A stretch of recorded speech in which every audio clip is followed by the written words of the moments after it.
Hello sir. Hello Sunny, पिछले class में नहीं थे सर आप मैं प्रेजेंट? नहीं sir. Hello Ayush, good evening. Sir मेरे को सर कुछ क्वेश्चन में डाउट है सर केमिस्ट्री के। हाँ हाँ बिल्कुल पूछो। सर मतलब कि सर गुड इवनिंग सानवी। हम्म, सर पूछो जैसे पूछो। सर ये क्वेश्चन आ जाएगा सर कि एक सर इक्वेशन दे दी हम्म। और सर बाद में पूछेगी कि कौन सा रिएक्शन है। तो हम्म। सर जैसे कॉम्बिनेशन रिएक्शन है सर उसके तो सर 3 एग्जांपल बताया। हम्म। और सर मतलब कि अगर कोई बुक से बाहर का अगर कोई एग्जांपल आ गया तो मतलब जो एग्जांपल्स में नहीं हो श्योर, कॉम्बिनेशन की तो सर पहचान क्या है इनको सनी? ये देखो। Sir when two or more substances combine to form ठीक वन है। Single product. Substance, single product. तो टू और मोर, तो देखो मैं टू का एग्जांपल पे ले रहा हूँ, A plus B giving you C. और मोर का एग्जांपल ले रहा हूँ, A plus B plus C combining to give you D. अब इस मोर का कोई अंत है? मैंने 3 लिए, 4 सब्सटेंस, 5 6 सब्सटेंस हो सकते हैं। तो हम क्या पैटर्न नोटिस कर रहे हैं सनी, कि लेफ्ट हैंड साइड में 2 और more substance. Left hand side मतलब रिएक्टेंट साइड है ना। और प्रोडक्ट साइड में हम क्या नोटिस कर रहे हैं? 1 सिंगल सिंगल प्रोडक्ट। प्रोडक्ट। ऐसे पहचानेंगे कि वो पर्टिकुलर रिएक्शन कॉम्बिनेशन रिएक्शन है। और बताओ। सर और सर ये सर इसमें एनसीईआरटी के पीछे सर एक क्वेश्चन दिए हुए है ऐसे कि सर वो गुड इवनिंग बैलेंस अवनी। करनी। हाँ सर बोलो तो बोलो। बैलेंस करनी तो आ गई पर सर इसमें ना ऐसे क्वेश्चन दिए हुए हैं कि मतलब सर वो बता दिया है स्टेटमेंट एक कैल्शियम हाइड्रोक्साइड और carbon dioxide is equal to calcium carbonate plus water. तो सर हम इसको बैलेंस कैसे करेंगे जब हमें पता ही नहीं हो कि इसमें कौन सा है। सर जैसे HNO3 सर जैसे 3 है O के बाद 3 आ रहा है।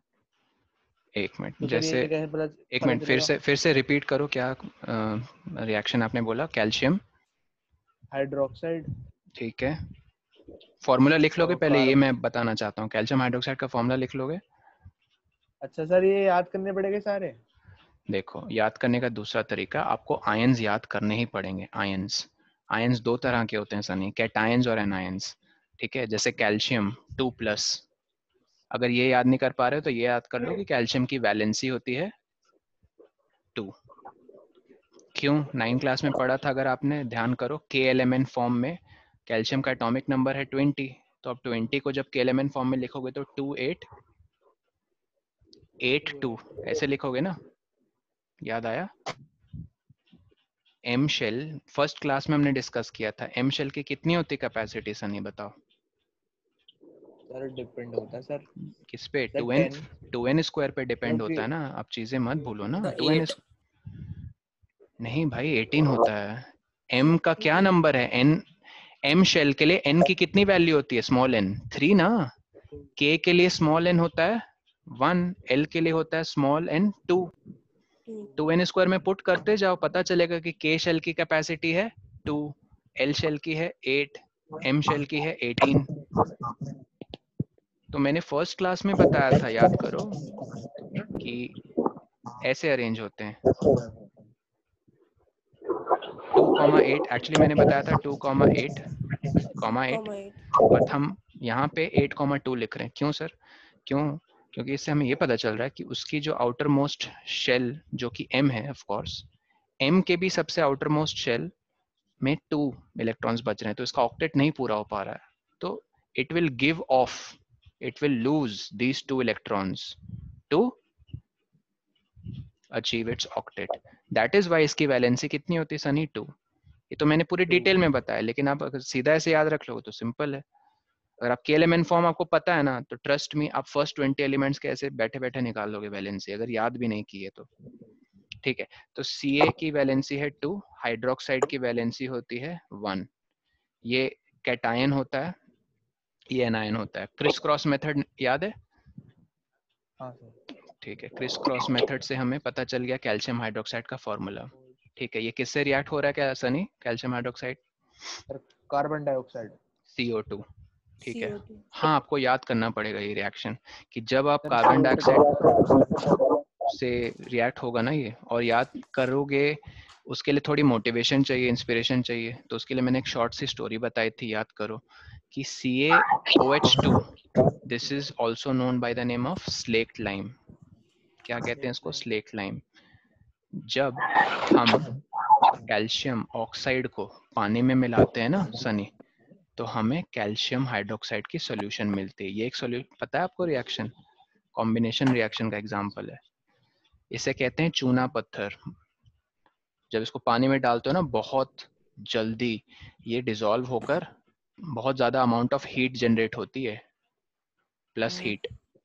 ये एक एक्सोथर्मिक रिएक्शन भी है, तुरंत वो पानी को बॉयल कर देता है, मतलब बहुत बहुत हीट रिलीज होती है। तो ये जो सोल्यूशन मिलती है हमें कैल्शियम हाइड्रोक्साइड की, फिर इससे वाइट वॉशिंग करते हैं। फर्स्ट कोट जो लगता है ना दीवारों पे, फर्स्ट कोट वो इसका लगता है। तो जब हम, स्टोरी में ये बता रहा था कि जब ये फर्स्ट कोट लग जाता है एटमॉस्फेयर में प्रेजेंट कार्बन डाइऑक्साइड, एटमॉस्फेयर में तो प्रेजेंट है कार्बन डाइऑक्साइड, वो इसके साथ रिएक्ट करता है टू गिव कैल्शियम कार्बोनेट। ठीक है, प्लस नहीं, दैट्स इट, यही होगा ना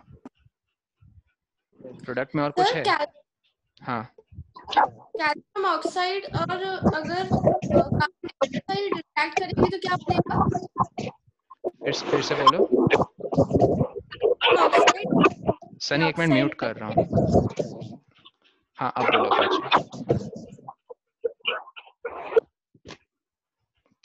अब बोलो। कैल्शियम ऑक्साइड और कार्बन डाइऑक्साइड अगर रिएक्ट करेंगे तो क्या बनेगा? कैल्शियम ऑक्साइड और कार्बन डाइऑक्साइड, वेल इसका Yes, sir. रिएक्शन तो मेंशन नहीं है, तो I would say calcium don't. Carbonate नहीं, ये जब रिएक्ट करते तो लिखा कैल्शियम है इसमें कार्बोनेट, क्वेश्चन में calcium oxide sir, calcium hydroxide plus carbon dioxide. तो भाई हाइड्रोक्साइड ये है, देखो मैं ग्रीन से अंडरलाइन कर देता हूँ। कैल्शियम कार्बोनेट नहीं बनेगा ना? नहीं, इसमें नहीं बनेगा सानवी।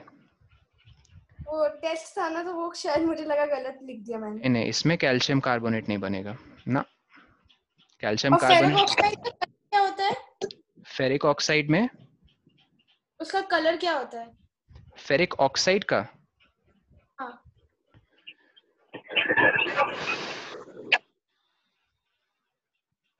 फेरिक ये बुक में, ऑक्साइड, हाँ ब्राउन। ये बुक FeO, में नहीं था। एक मिनट रुको, FeO है या Fe, देखो फेरिक ऑक्साइड के 3 ऑक्साइड स्टेट्स होते हैं, ये देखो मैं यहाँ लिख देता हूँ।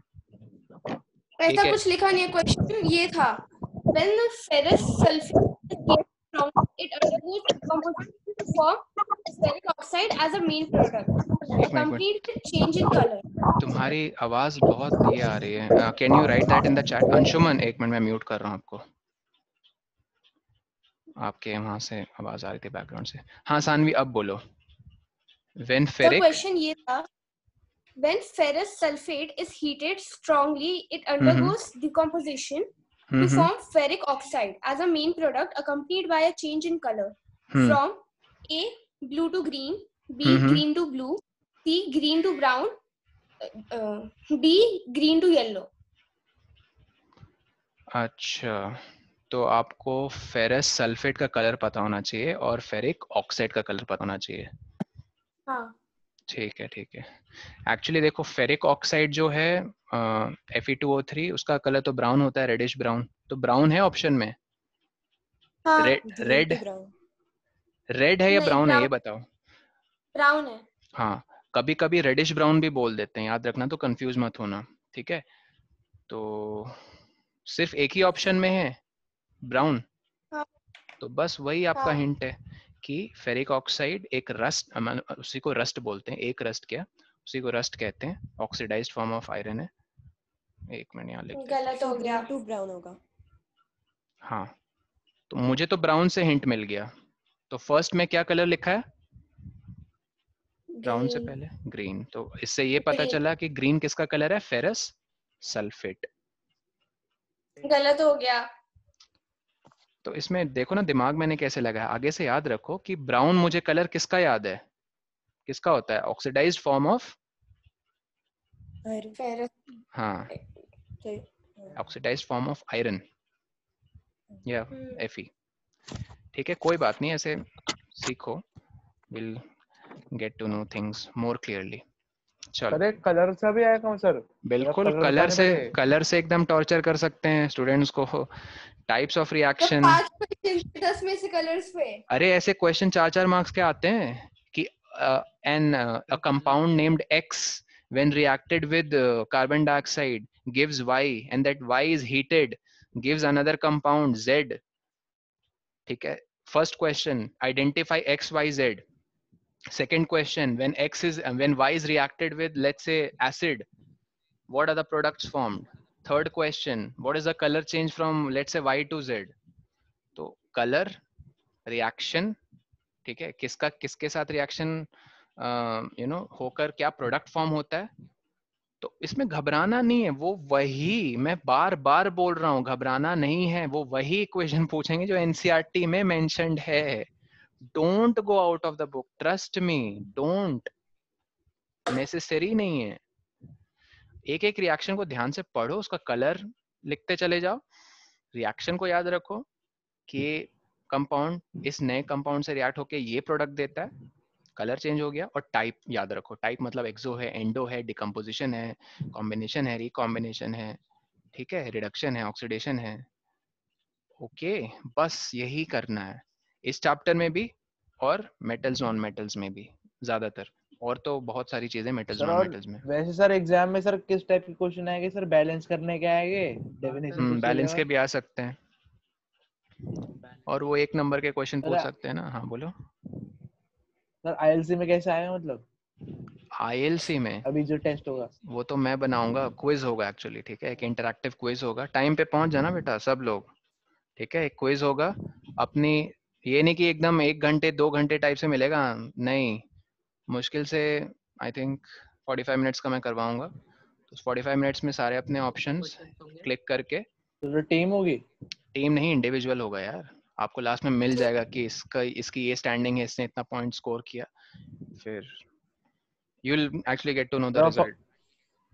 फाउंडेशन और रेगुलर का मिक्स होगा टेस्ट? हाँ, एक्चुअली मैं तो ये सोच रहा हूँ कि अलग अलग बनाऊंगा, बट आई थिंक ठीक है, बेटर होगा कि मैं अलग ही बनाऊं। नहीं सर मिक्स कर दो सर, कुछ है थोड़ी। नहीं, मिक्स अच्छा नहीं लगता। Before that I have to talk to Sagar sir. Anyways, ये डिस्कशन अभी यहीं रहने देते हैं, शुरू करते हैं इलेक्ट्रिसिटी। और कोई डाउट्स हैं तो बताओ मुझे। CuSO4 का कलर क्या होता है? CuSO4 देखो, कॉपर का सॉल्ट है ना, तो ब्लू। सब ब्लू। ब्लू। और सर कॉपर क्लोराइड का? कॉपर क्लोराइड वाइट होता है यार, ठीक है। सर ये सब याद करने के लिए सर हमें वो याद करना पड़ेगा सर, आपने जो वो बताया था कॉपर से गोल्ड वाला? नहीं, वो रिएक्टिविटी है। रिएक्टिविटी से पता चलता है कि रिएक्टिविटी सीरीज आपको दो टाइप ऑफ रिएक्शन में ही हेल्प करेंगे, एक डिस्प्लेसमेंट, दूसरा double displacement. Very good sir. तो फिर कलर कहाँ लिखे सर यहाँ एनसीईआरटी में? मैं एक बात बताऊं, डबल डिस्प्लेसमेंट को भी भूल जाओ। डबल डिस्प्लेसमेंट के जो 2 या 3 रिएक्शन उसको रट लो, बस ये याद रखो कि higher reactive cation will displace a lower reactive cation from its salt solution, forming an insoluble salt. ये तो होना ही होना है, इनसॉल्युबल सॉल्ट तो बनेगा ही बनेगा डबल डिस्प्लेसमेंट में, ये पहचान है। हाँ, और क्या बोल रहे थे सनी? सर ये कलर सर कैसे पता चलेगा सर? कलर्स आपको याद करने पड़ेंगे। चलो मैं काम करूंगा, आज सारे कलर्स लिख के आपको एक शीट फॉरवर्ड कर दूंगा ग्रुप में। और बताओ सर आईएलसी के जितने भी रिएक्शन रिएक्शन, हाँ बिल्कुल आ सकता है यार, डेफिनेटली। पेपर नहीं, मैं फिर से रिपीट कर रहा हूँ, it's a quiz, it's going to be a quiz. शुरू करें? क्या कह रहे हो? प्राइस पहले, ये तो लॉकडाउन तो बंद होने दो, फिर प्राइजेस क्लास में ऑफलाइन मोड पे देंगे, तब ज्यादा अच्छा लगेगा। ऑनलाइन मोड पे इट्स ओके, बट ऑफलाइन का अपना अलग मजा है। What do you think? चलो अब शुरू करें या और कोई डाउट्स? सर मेटल की आइसोटोप्स या आइसोबार्स की रिएक्टिविटी सेम होती है? ये सब आपसे नहीं पूछेंगे इस चैप्टर में, फर्स्ट चैप्टर में, ट्रस्ट में। ये मेटल्स नॉन मेटल्स में हम लोग डिस्कस करेंगे आदित्य, इसमें रिक्वायर्ड नहीं है, ठीक है। एज ऑफ नाउ अभी ड्रॉप कर दो ये, ठीक है। चलो अब ये बताओ, किसने ऑनेस्टली वो शीट देखी न्यूमेरिकल्स वाली? एनीवन? सर देखिए जी। बस देखी। अच्छा, पेन उठा के सॉल्व करने की कोशिश की आप लोगों ने? डाउनलोड कर लिए सर। बस डाउनलोड कर ली। हाँ बोलो सानवी। मैं नहीं बोल रही हूँ। अच्छा, कौन कुछ कह रहा है? कोई? बस देखी, मैं देखने से नहीं होता ना। ठीक है, मैं एक क्वेश्चन से आज शुरू करता हूँ। और हाँ, आज 1.5 घंटे की क्लास होगी, तो सेट बैक रिलैक्स, बीच में मैं एक ब्रेक भी दे दूंगा। चलो एक क्वेश्चन देते हैं आपको। सर की है आदित्य, ओके ओके। चलो, द क्वेश्चन इज, ये काफी स्टैंडर्ड क्वेश्चन है। क्वेश्चन करने से पहले ये देखो, सबने वो बल्ब, पता नहीं तुम लोगों ने देखा है नहीं, अब मेरे टाइम में हुआ करता था, टंगस्टन बल्ब फिलामेंट। तो फिलामेंट वाला। हाँ, देखा है? Yes sir. Yes okay. Sir. फिर CFL आया और अभी LED का टाइम चल रहा है। ठीक है, ये शिफ्ट इन ट्रेंड क्यों हुआ उसका रीजन भी मैं बता दूं, ताकि थोड़ी मोटिवेशन आपको मिले। सर हाँ बताओ। इसका फिलामेंट टंगस्टन से बना होता है ना? हाँ, इसलिए तो टंगस्टन फिलामेंट, टंगस्टन एक मेटल है। ठीक है, हीट डिसिपेशन बहुत ज्यादा है किसकी? Tungsten filament. Exactly, bulb. Dissipation. Dissipation का मतलब क्या होता है? वेस्टेज। बल्ब का एक्चुअली में एम क्या है बताओ? बल्ब का एम है लाइट प्रोवाइड करना। जब उसको जो suppose 100 joule of energy supply की जा रही है, 100 में से 90 जूल सपोज हीट के फॉर्म में वेस्ट हो जा रही है, हीट डिसिपेशन, और सिर्फ 10 जूल ही कन्वर्ट हो पा रहा है किसमें? लाइट एनर्जी में। Light energy. तो पता कितनी एफिशिएंसी हो गई? एफिशिएंसी मतलब कितना कारगर साबित हुआ, या कितना सही मायने में वो अपना रोल निभा रहा है। हमें तो इस आउटपुट से मतलब है, ये है आउटपुट एक्चुअल में जो चाहिए ना। इस आउटपुट का हम क्या करेंगे? 90 जूल का। और इनपुट कितना सप्लाई हो रहा है? 100 जूल। तो एफिशिएंसी है का फॉर्मूला होता है आउटपुट अपॉन इनपुट। ठीक है, तो परसेंटेज में कन्वर्ट करोगे, बताओ कितना हुआ? 10%। 11.11%। 11% कैसे आया भाई? 10% आएगा ना। सॉरी। 10 अपॉन 100, 1 अपॉन 10, 10 डिवाइड करो 100%। एनीवेज 10%। अब CFL में आते हैं। CFL 30 to 40% ज्यादा एफिशिएंट है। LEDs, अरे भाई पूछो मत, 90%। 90% इलेक्ट्रिकल एनर्जी को कन्वर्ट कर देते हैं किसमें? लाइट में। उसी से रिलेटेड एक क्वेश्चन है। ये एक रेजिस्टर है आपको 10 ओम का, and it is connected to a bulb. अच्छा, इसका रेजिस्टेंस है 5 ohms. Okay, this arrangement, mind it, how is it connected? Series या parallel? Series. Good. It is connected with a battery of voltage 10 volt and the switch connected with ammeter. Guys, I hope आपको ammeter पता है, उसको capital A से denote करते हैं. This device is used to measure current. ठीक है, ammeter को ऐसे डिनोट करते हैं, ammeter मैंने कहा। एमीटर किसे मेजर करता है? ए से याद रखना, एम्पियर को, मतलब करंट, फिजिकल क्वांटिटी करंट को मेजर करता है। वोल्ट मीटर को ऐसे ये बल्ब का रेजिस्टेंस। एक मिनट, हाँ कोई लड़की कुछ कह रही है, एक मिनट। सर एमीटर हाँ, मतलब सर्किट में होता है एमीटर। हाँ सर्किट में एमीटर लगा रहता है। ठीक है, इसके सही दो, बल्ब का रेजिस्टेंस है। हाँ ये बल्ब का रेजिस्टेंस है 5 ओम, और इसके 2 वर्जन आते हैं, डिजिटल एनालॉग। सर आपने वर्कशीट में बोलो सर आपने वर्कशीट में क्वेश्चन दिया था कि जब पैरेलल कनेक्शन से एमीटर होता है, जॉइंट होता है, तो वो क्यों हो जाता है? तो वो क्या हो जाता है? चैट में लिख के भेजो, और बाकी लोग इसे नोट करो। Ammeter is a device used to measure current, voltmeter is a device used to measure voltage. और इसके साथ साथ ही एक चीज, बहुत इंपॉर्टेंट चीज लिखेंगे, उसको माइंड इट, बहुत इंपॉर्टेंट है। सर लिखो, बर्न क्यों हो जाता है? एमीटर बर्न क्यों हो जाता है तुम बोल रहे हो? जब पैरेलल कनेक्शन से जुड़ा होता है। हाँ बताता हूँ, लिखो ammeter is connected in series, अभी बताता हूँ, पहले ये लिख लो। और वोल्ट मीटर लिखो is always connected, please always लिख लेना, मैंने ऊपर ऑलवेज मिस कर दिया। Ammeter is always connected in series, voltmeter is always connected in parallel. ये बहुत इंपॉर्टेंट पॉइंट है, इसको डबल ट्रिपल स्टार मार्क दे दो, एक साइड नोट बना के लिख लो बस।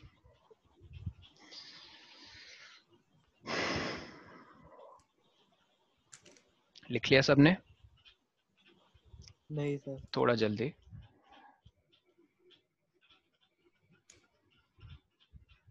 Yes sir. ठीक है, याद करो मैंने फर्स्ट क्लास में क्या कहा था, पैरेलल कनेक्शन मतलब दोनों टर्मिनल्स दूसरे डिवाइस के दोनों टर्मिनल से कनेक्ट होंगे ना। फिर से मैं रिपीट कर रहा हूं, पैरेलल का मतलब है ये एक डिवाइस है, ये एक डिवाइस है, इस डिवाइस के दोनों जो टर्मिनल होंगे वो इस डिवाइस के दोनों टर्मिनल से कनेक्ट होंगे, इसको कहते हैं पैरेलल कनेक्शन। सीरीज कनेक्शन में क्या होता है, इस टर्मिनल का एक इस डिवाइस का एक टर्मिनल और इस डिवाइस का एक टर्मिनल ही कनेक्टेड होंगे, ये नहीं ये अब इधर उधर कनेक्टेड होंगे। तो ये पहचान होती है सीरीज पैरेलल की। सदियां बीत जाती हैं, एज हो जाती है, समझ में नहीं आता सीरीज पैरेलल क्या चल रहा है। मैंने इलेक्ट्रॉनिक्स इंजीनियरिंग की तो मुझे समझ में आया थर्ड ईयर में अपने, सीरीज और पैरेलल कनेक्शन क्या है। ट्रस्ट में अपना एक्सपीरियंस से बोल रहा हूँ। सीरीज मतलब सिर्फ एक एक टर्मिनल, पैरेलल मतलब दोनों टर्मिनल दो अलग अलग डिवाइस के, तब हम कहते हैं कि वो कॉम्बिनेशन पैरेलल में। ओके, अब ये एमीटर सबको दिख रहा है ना, सीरीज में कनेक्टेड है। सर कैसे? Yes sir. देखो ये किस डिवाइस के दूसरे टर्मिनल से कनेक्टेड है? Switch.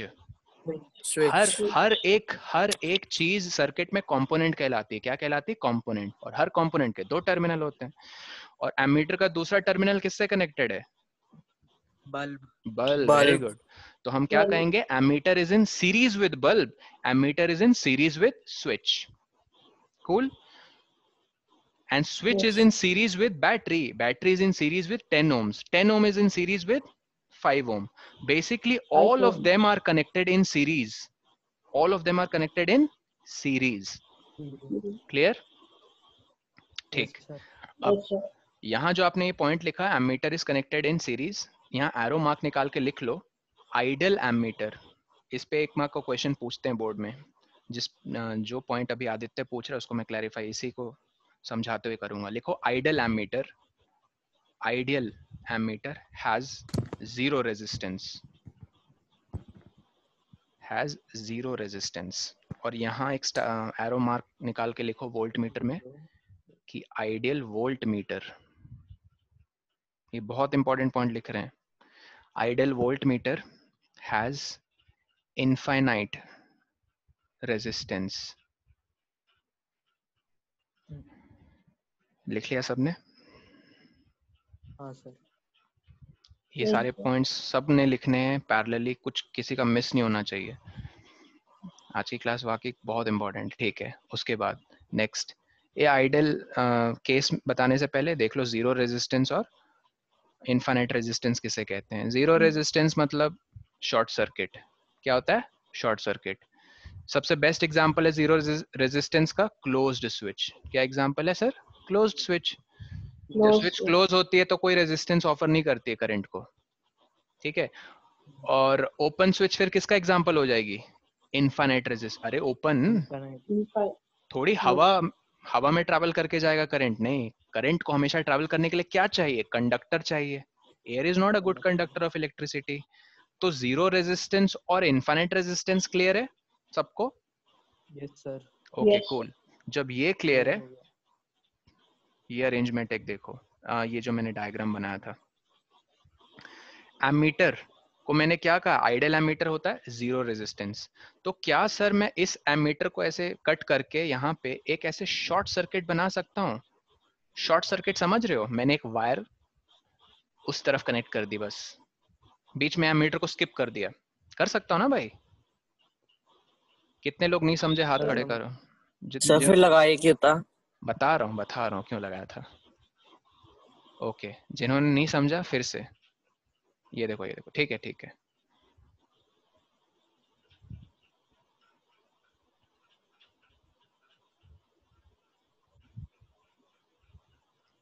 Hundred ohms 5 volt battery. क्या दिख रहा है यहाँ पे? ओपन सर्किट या close circuit? Open circuit. Open है तो कितना रेजिस्टेंस है यहाँ पे? जीरो या इनफाइनाइट? अरे जीरो नहीं, इनफाइनाइट। इनफाइनाइट। जीरो नहीं है क्योंकि यहाँ पे नो कंडक्टर है, कोई कंडक्टर ही नहीं है भाई, तो कौन इलेक्ट्रिसिटी ट्रांसपोर्ट करवाएगा, तो इनफाइनाइट। अच्छा, यहाँ इनफाइनाइट रेजिस्टेंस की जगह आपको पता क्या नजरें होनी चाहिए देखने की, ये वोल्ट मीटर। क्यों सर? अभी अभी मैंने क्या पॉइंट लिखवाया, volt meter offers infinite resistance. अच्छा, अब देखना 100 ohms, ये प्लस ये माइनस 5 वोल्ट। सर सब तो क्लोज ही है, ये क्लोज है, ठीक है, ये क्लोज मैं अच्छे से बना देता हूँ थोड़ा।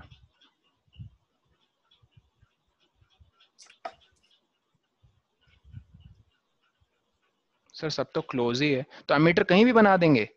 हाँ भाई कहीं भी बना दो, बस तुम्हें वो कहीं दो पॉइंट ऐसे मार्क करने पड़ेंगे, और ये जो बीच में ये जो लाइन दिख रही है ना, ये कॉन्टिन्यूअस पाथ है ना, कनेक्टेड है। तो भाई यहाँ बस एक ए बना दो। अब किसी का क्वेश्चन आया था सर यहाँ ए लगाते क्यों है, मतलब एमीटर अरे करंट मेजर करने के लिए, कि यहाँ से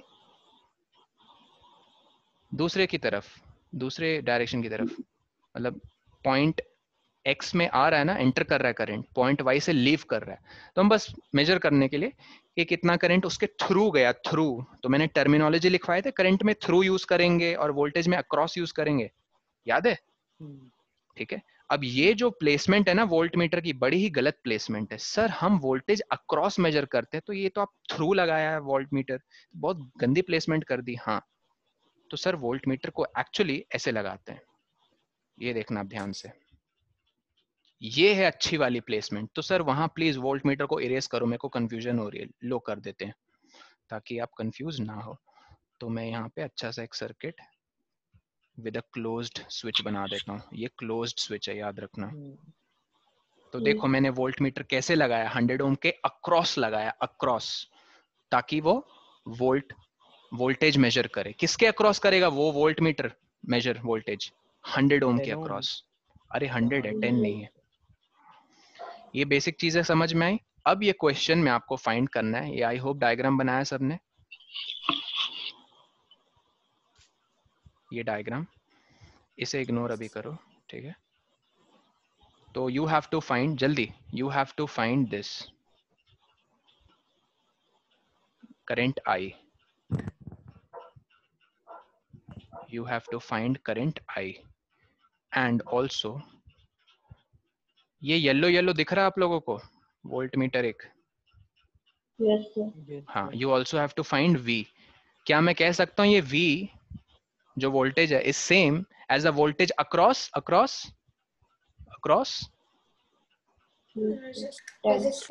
हाँ, which resistor? 10 ohm resistor। तो you also have to find V, जल्दी सॉल्व करो, find V and I। याद करना मैंने बेसिक्स क्या बताए थे, कभी भी, ठीक है, करंट पहले हमें फाइंड करना है, तो पूरे सर्किट का रेजिस्टेंस एक गुच्छे, मतलब जो भी डिस्ट्रीब्यूटेड है ना उसको क्लब कर दो एक जगह में। बात समझ में आ रही है? तो यहाँ देखो रेजिस्टर्स कैसे कनेक्टेड हैं, 10 और 5 ओम तो बल्ब का है, कैसे कनेक्टेड है? सीरीज में। तो मैं सेम सर्किट को ऐसे बना सकता हूँ, आपको बस चीजें सिंपल दिखाने के लिए। ये 10 ओम है और यहाँ छोटू सा 5 ओम लगा है, ये स्विच है, ये अपना एमीटर, बस मैंने सिंपलीफाई कर दिया है। अब आपको पता ही है यहाँ करना क्या है, करो जल्दी से, जल्दी जल्दी करो। इक्विवेलेंट रेजिस्टेंस निकालो।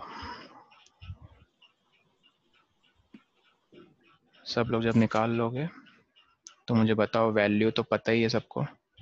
कितने लोग इस स्टेप पे अटक गए मुझे ऑनेस्टली बताओ, यहाँ तक तो कोई भी निकालेगा 15 ओम, जल्दी जल्दी बताओ ऑनेस्टली, कितने लोग इस स्टेप के बाद प्रोसीड नहीं कर पा रहे कि सर ये जो आई है रेड कलर का एरो जो आपने बनाया है इसको फाइंड करने के लिए,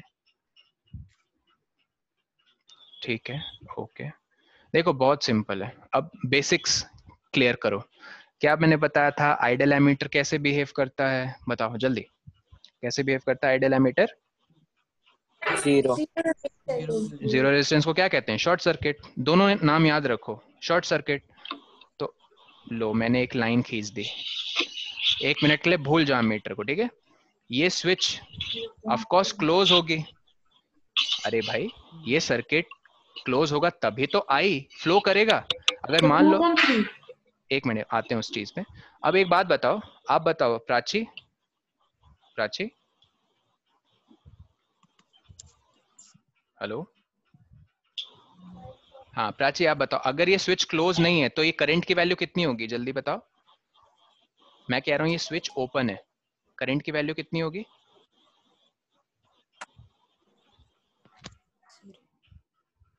प्राची ये स्विच मैं कह रहा हूँ ओपन है, ये वाली स्विच ओपन है, तो करंट की वैल्यू कितनी होगी?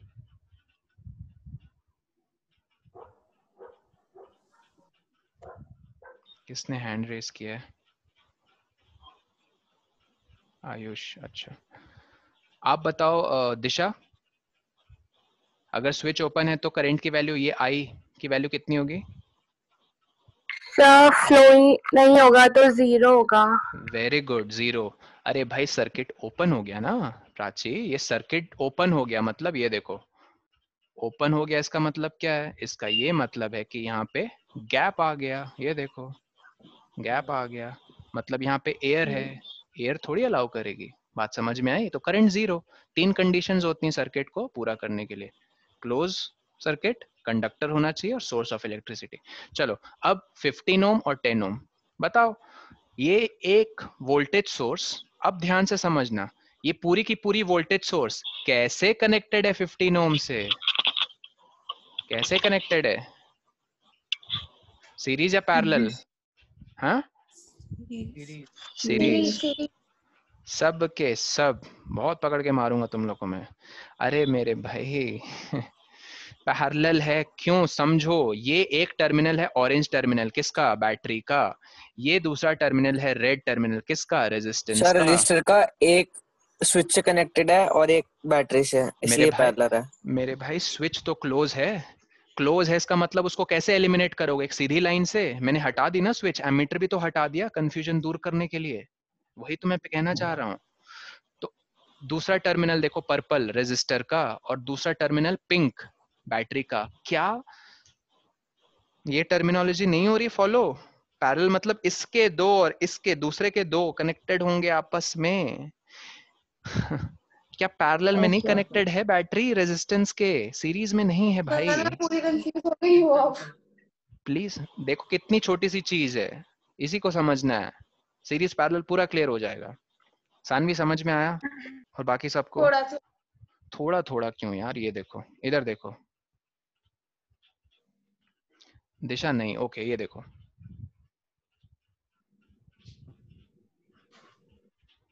कोई बात नहीं, इधर देखो, ये 10 ओम है, ये 20 ओम, ये 40 ओम, ठीक है। मैं थोड़ा सा ऐसे बना रहा हूँ सर्किट ताकि आपको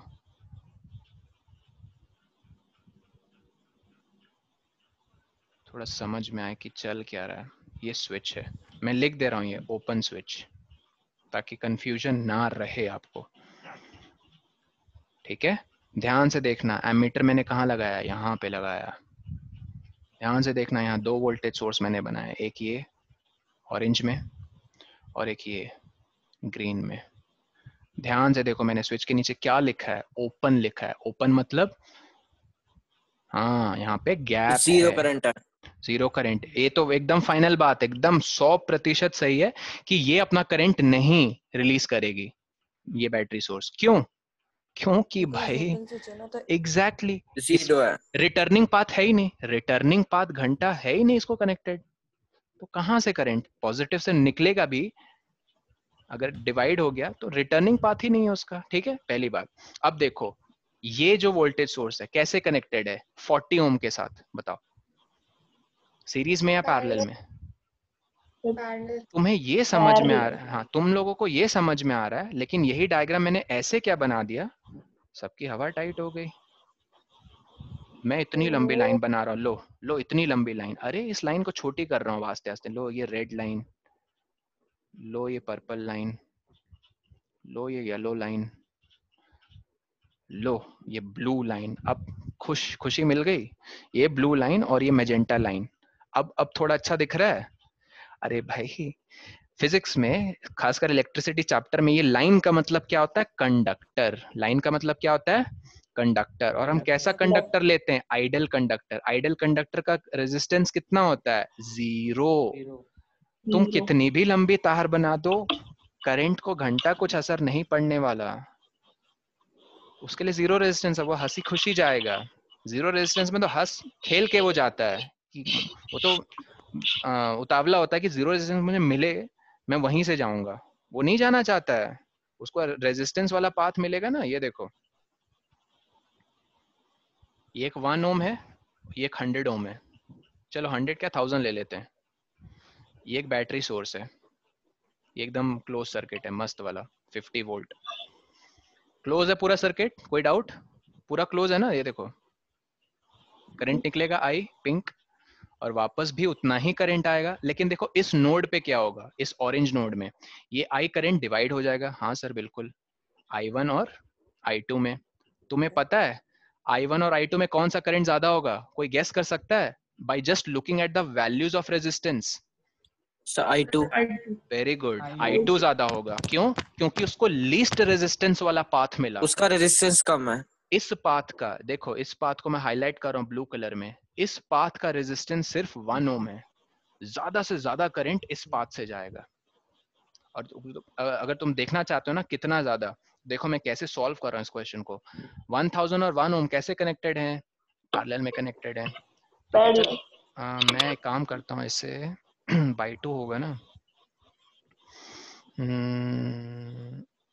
चलो ऐसा करते हैं, इसको अगर 2 लेंगे तो 1000 1 प्लस 500 501 नहीं, अच्छा मल्टीपल नहीं आ रहा है। क्या रेजिस्टेंस लेने पे थोड़ी बात बनेगी। अगर मैं 4 लेता हूँ इसे, 4 हाउ मच आर 1000? 250 प्लस नहीं है, चलो 1 ही रहने दो। देखो पैरेलल निकाल रहा हूँ, 1/1, ये तो फॉर्मूला पता है सबको, प्लस 1/1000, 1/R इक्विवेलेंट। ये R इक्विवेलेंट, ये दो टर्मिनल्स की बात हो रही है, इस ग्रीन और इस ग्रीन की। ठीक, तो जब आप इसको कैलकुलेट करोगे तो एलसीएम लो 1000 प्लस 1, तो न्यूमरेटर में 1001 आएगा। जब आप इसको डिवाइड करो, चलो डिवाइड अभी नहीं करना है, पहले रेसिप्रोकल लो, तो R इक्विवेलेंट कितना हो जाएगा? 1000 डिवाइडेड बाय 1001। ये वैल्यू आएगी 0 पॉइंट, अब मैं फोन यूज कर रहा हूँ, ठीक है, कि 1000 डिवाइडेड बाय 1001 वैल्यू है 0.999। ठीक है, मैं सिंप्लिसिटी के लिए, सेक के लिए 0.99 को 1 ओम मान रहा हूँ। कोई डाउट? ठीक है, ये जो पूरा नेटवर्क है ये किस में रिड्यूस हो गया? ये 1 ओम में हो गया। तो ये 1 ओम के ये जो दो टर्मिनल्स देख रहे हैं सब लोग, ये जो मैंने ग्रीन कलर से हाईलाइट किए हैं, ये यहाँ आ गए, ये देखो। कोई डाउट? अब ये बाकी का सर्किट ऐसे कनेक्टेड है 50 ओम से, 50 वोल्ट से। बताओ कितना करंट, ये पिंक वाला कितना करंट होगा? फटाफट ओम्स लॉ से बताओ। आई निकालना है, आर पता है, वी पता है। आई 50 एम्पियर, इतना टाइम ले रहे हो। I is equal to V by R, V है 50, आर है 1। ठीक, अब ये 50 एम्पियर डिवाइड होगा, ठीक है, I1 और I2 में। मैं कह रहा हूँ 50 is equal to I1 plus I2 होगा। अभी तक किसी को कोई डाउट? ये 50 डिवाइड क्यों होगा? यहाँ ऑरेंज वाली नोड पे डिवाइड होगा। ठीक है, अब सर कैसे डिवाइड होगा, यही तो हमें बताना है आपको। अच्छे से बताओ कैसे होगा। अब मेरी बात बहुत ध्यान से सुनो, बहुत बहुत ध्यान से। ये शायद मैंने पॉइंट आपको नहीं लिखवाया, लिख लो इसे कहीं। पैरेलल कनेक्शंस हैव, लिखो सब लोग, same potential difference across them, have same potential difference across them। और second important point लिखो कि series connection